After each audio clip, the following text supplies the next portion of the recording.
চলমান বন্যায় ২৮ জেলার ৩,৪৪,৬৭৬ হেক্টর জমি পানিতে তলিয়ে গেছে। ধান, শাকসবজি, বীজতলা সহ প্রায় ১৭ প্রকার ফসল ক্ষতিগ্রস্ত হয়েছে। ক্ষতির পরিমাণ জানতে আরও সময় লাগবে বলে জানিয়েছেন কৃষি সম্প্রসারণ অধিদপ্তরের মহাপরিচালক। জানান, ক্ষতিগ্রস্ত কৃষকদের বাঁচাতে ফান্ড গঠন করা হবে, আর কৃষকদের নগদ সহায়তা এবং কৃষি বীমা চালু করার পরামর্শ দিয়েছেন বিশেষজ্ঞরা। স্মরণকালের ভয়াবহ বন্যায় আক্রান্ত হয়েছে ফেনী, কুমিল্লা সহ ১১ জেলা, আর এখন বন্যা কবলিত রয়েছে ২৮টি জেলা। এসব এলাকায় পানিবন্দী প্রায় ৫০ লাখ মানুষ। পানিতে তলিয়ে গেছে প্রায় ৩.৫ লাখ হেক্টর ফসলি জমি। ক্ষতিগ্রস্ত হয়েছে পাকা ধান এবং বীজতলা, নষ্ট হয়েছে শাকসবজি। এমন পরিস্থিতিতে দিশেহারা কৃষকদের পাশে থাকার কথা বলছেন কৃষি সম্প্রসারণ অধিদপ্তরের মহাপরিচালক। বিভিন্ন টাইপের পুনর্বাসন হতে পারে। কোথাও হয়তো আমরা আমনের যাব, কোথাও আমরা শীতকালীন সবজিতে যাব।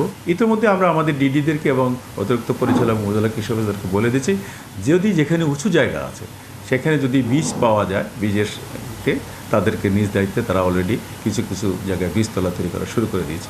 আমরা বিএডিসির মাধ্যমে ৪০০ মেট্রিক টন বীজ বিভিন্ন জেলায় পাঠানোর বন্দোবস্ত করেছি। আমাদের কাজ অব্যাহত আছে, আমরা কাজ করে যাচ্ছি। ২৫০টিরও বেশি ডিজাইন অপশন নিয়ে ওয়ালটন স্মার্ট ফ্রিজ, বোঝে আপনার প্রয়োজন। জানান, এরই মধ্যে দেশের আমন ধান সংগ্রহের লক্ষ্যমাত্রার ৭৩% পূরণ হয়েছে। তাই এই ক্ষতি পুষিয়ে ওঠা সম্ভব হবে বলে মনে করেন তিনি।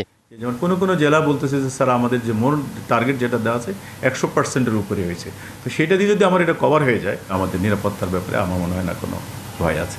বন্যা পরবর্তী সংকট কাটিয়ে উঠতে ক্ষতিগ্রস্ত কৃষকদের নগদ সহায়তা দেওয়ার পরামর্শ বিশেষজ্ঞদের।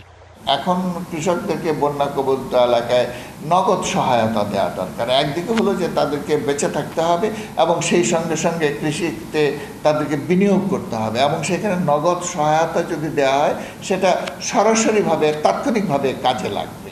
পাশাপাশি পরবর্তী ফসল উৎপাদনের উপর জোর দেওয়ার তাগিদ দেন তিনি। Yusuf Rana, DBC news, Dhaka.